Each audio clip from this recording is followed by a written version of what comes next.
Hello my dear friends, myself is Dr. Rakhi Mishra, working as an associate professor in Noida Institute of Engineering and Technology, Pharmacy Institute. Okay. So, today we are going to discuss about, I am going to give a lecture on the topic antibiotics and beta-lactam antibiotics.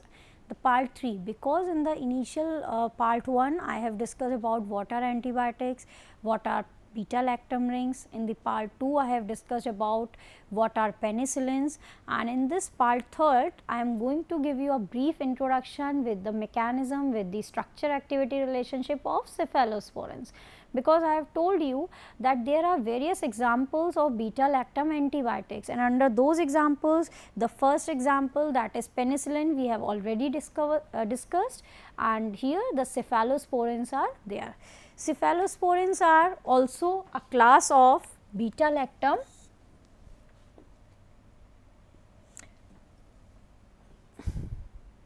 Cephalosporins are also a class of beta-lactam antibiotic. I have told you that beta-lactam antibiotics are those which contain beta-lactam in their structure.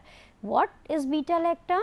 They contain a beta-lactam ring in their structure, and that beta-lactam ring is nothing but it is a cyclic four-membered ring in which you can see here, in which one nitrogen along with ketonic group and one amide linkage is present.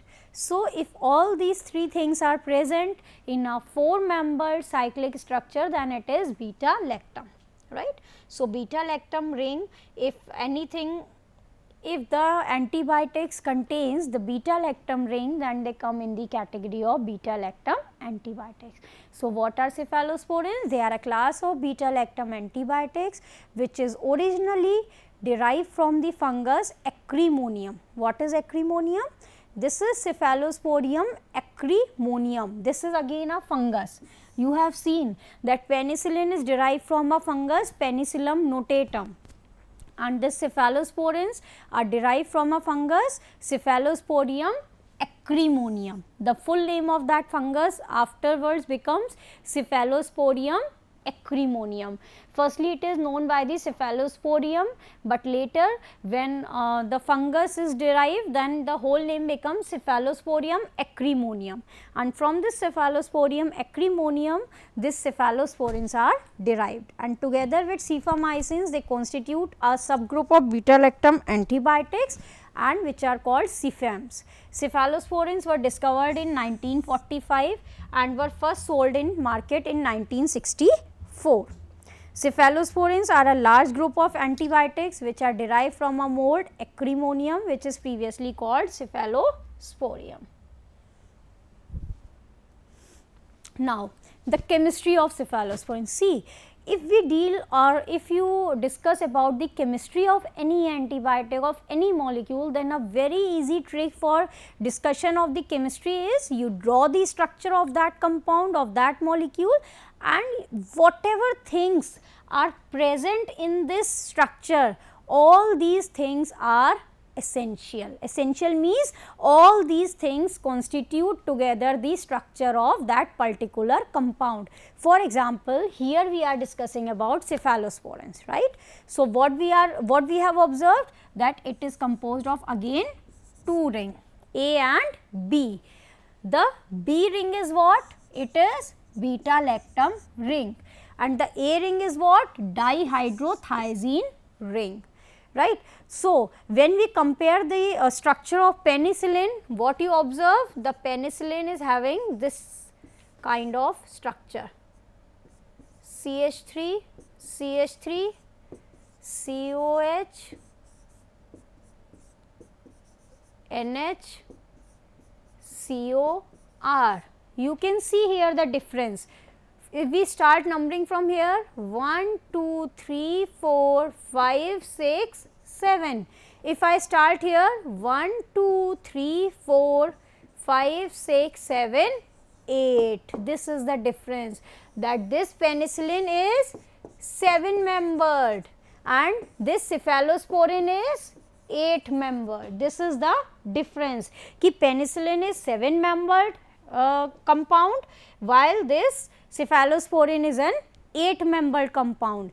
In penicillin, the beta-lactam ring is attached with a thiazolidine ring, but here the beta-lactam ring is attached with dihydrothiazine ring, and the nature of this cephalosporin is bactericidal. And in this again a very special case. In penicillin, we have noticed that only one substitution at this place can occur. We have discussed again, sorry, I will tell you. See the structure of penicillin. CH3, CH3, COH,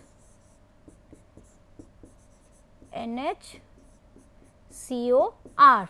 See, in the structure of penicillin, only one substitution is possible at the place of R, but here two substitution can be there. One is air, you can see it as an R1 or by X or by R2. If we draw like this, so see the difference ki here beta-lactam ring is present as B, here beta-lactam ring is present as B, here thiazolidine ring is present as A, here dihydrothiazine ring is present. Here only one substitution as R is permissible, here two substitution as R1 and R2, or you can also see, tell as X, two substitution can occur, and the nature is that cephalosporin is bactericidal in nature. Now, what happened? We have seen the different types of things ki two substitution can occur. It is composed of two rings A and B. The first ring is dihydrothiazine, the second ring is beta-lactam ring.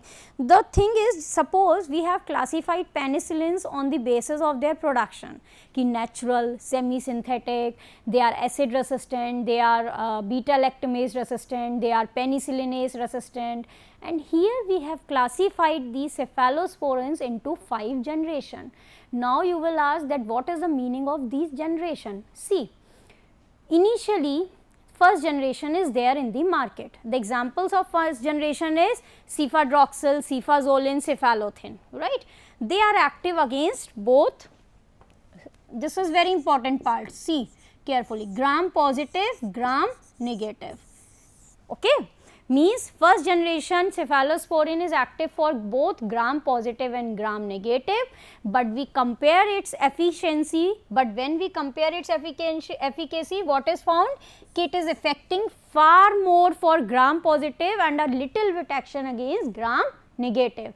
Suppose the patients are developing an infection of gram negative bacteria, then there is a urge for the researchers, there is an urge for the scientists to discover some kind of medicine which should be active, very active for the gram negative. Then second generation cephalosporins were discovered, and the cephalosporins, second generation cephalosporins example are cefaclor, cefromite, cefuroxim. You have seen the name of these because the cephalosporins are those antibiotics which are in a very huge amount are used by the doctors and the patient itself, right. So, see the case कि this second generation is active for gram negative only. By in the initial stage the cephalosporins are there, they are active for gram positive as well as for gram negative. But what happened कि if a patient is having only infection of gram negative, a very severe infection, very severe gram negative infection, then this first generation cephalosporins were not active. So, scientists discovered second generation cephalosporins which are active for gram negative. Later the third generation and cephalosporins came, and the specialty of third generation are they are active for gram positive as equal as gram negative, means they are equally active for both gram positive and gram negative, and this is the reason it is called a broad spectrum third generation cephalosporin. And because of this broad spectrum, you know, cefizim, cefotaxime, cefpodoxime, Proxetil, all these antibiotics are very common. Doctors are here prescribing this third generation cephalosporin in a very large number because it is a broad spectrum antibiotic, and because of its broad spectrum it is widely used. And this fourth generation antibiotics come because of their action as beta wait a minute, beta lactamase inhibition. Means beta lactamase, you have seen there is an enzyme which is causing the degradation of beta lactam ring. So, fourth generation antibiotics or cephalosporins are having beta lactamase inhibition action. So, in this way you can say the sequence came first generation, second generation, third generation, fourth and fifth. Fifth generation is still under the process, right. All the cephalosporins are coming on the fifth generation, because this is a broad spectrum, as well as it is also inhibiting some enzymes also. First generation is active only for gram positive, much more than gram negative. Second generation only for gram negative, third for broad spectrum, and fourth for beta lactamase, and fifth is a combination of all. And third generation cephalosporins are the most common cephalosporins which are used.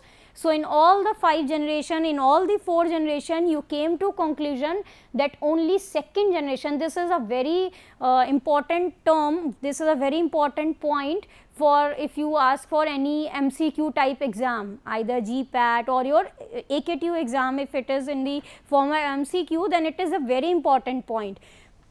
The only generation which is active for gram negative in cephalosporin is what? This is second generation. You should know the name of all the examples under the generations. I think it is okay to you. Ki why the cephalosporins are divided into different generations? They are divided into different generations because they are initially active for gram positive mainly, and very less action for gram negative. Then they are active only for gram negative, then they are equally active for gram positive, gram negative, then they are equally active for beta lactamase inhibition, and then the fifth generation.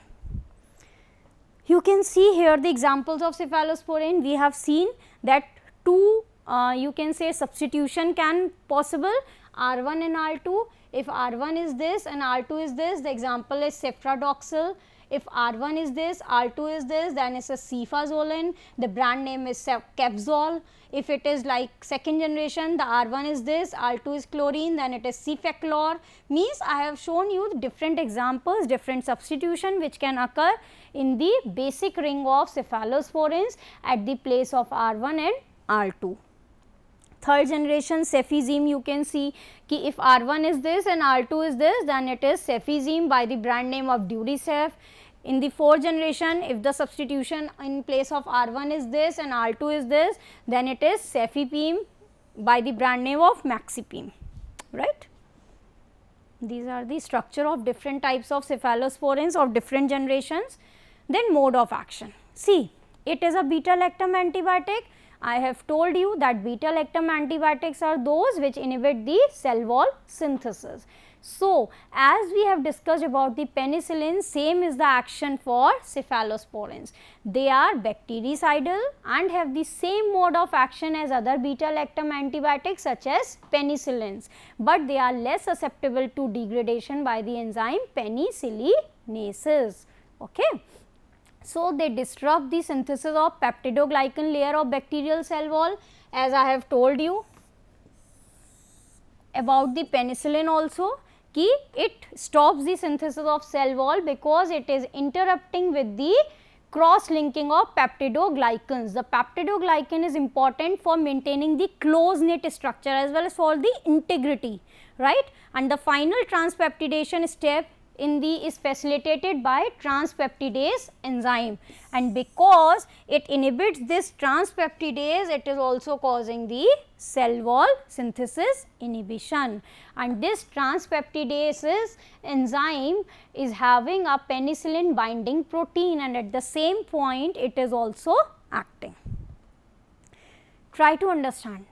For penicillin, we have understood that it is stopping the bacterial cell wall synthesis. How it is stopping? It is stopping it is inhibiting the enzyme transpeptidase. What this transpeptidase do? It is causing the cross linking, and if transpeptidase is inhibited, what happens? Cross linking do not take place, and if cross linking do not take place, then what happens? Endoosmosis will take place, and because of the endoosmosis, what will happen? Cell of the bacteria swell, right? Cell wall deficit bacteria, this is called CWD bacteria are formed. What is the meaning of CWD? Cell wall deficit, means bacteria are produced, but they are not having their cell wall proper, and because of the deficiency of cell wall, cell membrane will burst and it will cause the ultimate death of the bacteria. You can see here protein, but these are not cross linked. Enzyme needed to cross link. Cross linked proteins are like this, you have seen here. This is the cross linking. This cross linking is occurring by the help of transpeptidase.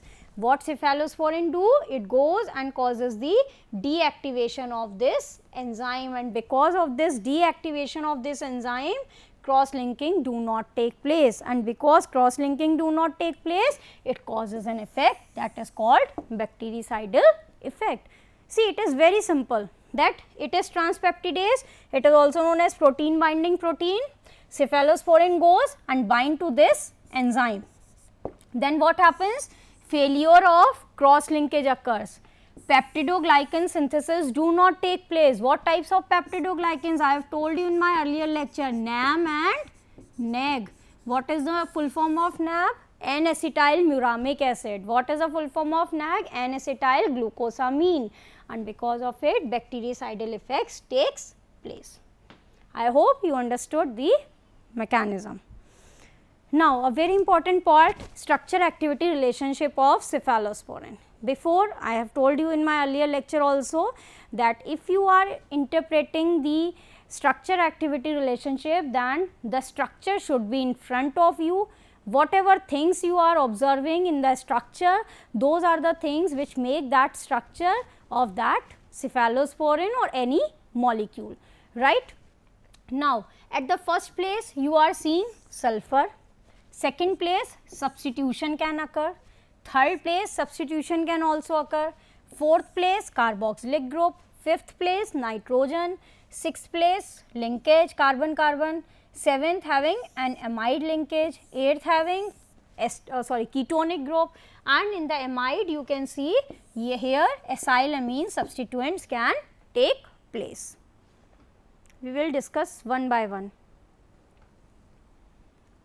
7 acyl amino substituent. What are 7 acyl amino substituent? This is 7th position, this is acyl group, this is amino group, and these are substituents. What are these? These are substituents. That is why they are known as 7 acyl amino substituents. Now, we will see what is the case for these 7 acyl amino substituents. Acylation of amino group generally increase the potency against gram positive, but they decreases the potency against gram negative bacteria. When substituents are in the form of acyl group, they are derived from carboxylic acid, then potency increases against gram positive. Substitution of aromatic ring, that increases lipophilicity, also increases action against gram positive bacteria. So, here acylation of amino group decreases potency against gram negative, but increases potency. When substituents in the form of acyl group is derived from carboxylic acid, then potency also increases again gram positive, and substitutions of aromatic ring, that increases the lipophilicity, also increases the action against gram positive. So, what you noticed here, that if you cause any type of substitution either from carboxylic acid type, either from any you can say aromatic ring, then what will happen? The activity will increase for gram positive bacteria and activity will decrease for gram negative active bacteria. Please see again here that this is acyl amino group. What type of substitution you can do? If you substitute it with aromatic ring, potency increases against gram positive and decreases against gram negative. if you do any type of substitutions from carboxylic acid derivative, then also gram positive activity increases and against gram negative activity decreases, right. These are these points. Now, C3 substituents, first you will see what are C3rd, this position which we have marked as R2 है ना. In the initial slide I have marked this as R1 and this is R2. What is this? Substitution on C3. Now we will discuss what type of substitution can occur. The type of C3 substituents controls the, see this is very important point for your GPAT, for your MCQ type based exam or any types of things. Ki the type of C3 substituents controls what are the three features which it controls? Pharmacokinetic property, pharmacological property and antibacterial property of cephalosporin. That means the substitution of C3 is very important. Means what type of substitution you are doing, it will affect its pharmacokinetics, pharmacological and antibacterial property. Modification of C3 by ester and amide reduce its degradation and have greater activity against gram positive bacteria. For example, cefuroxime. Replacement of acetoxymethyl group at C3 results in compound having good oral absorption. For example, if we talk about cephalexin, it is having methyl group, it is we are talking about cefaclor, chlorine group, cefizime, vinyl group. So, what they will do?